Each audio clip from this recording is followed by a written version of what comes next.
स्वर्गवासी अजितदादांनी आयुष्यभर शेतकरी, कष्टकरी, महिला, युवक आणि समाजातील वंचित घटकांसाठी जगण्याचा मंत्र दिला.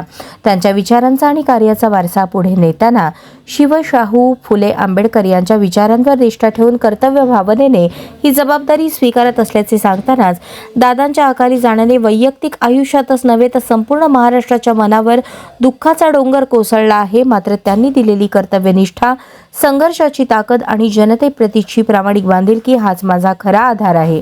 त्यांच्या स्वप्नातील न्यायप्रिय, समताधिष्ठित आणि विकसित महाराष्ट्र घडवण्यासाठी अखंड, प्रामाणिकपणे, पारदर्शकतेने आणि लोकाभिमुखतेने काम करत राहीन असा विश्वास उपमुख्यमंत्री सुनेत्रा अजितदादा पवार यांनी व्यक्त केला.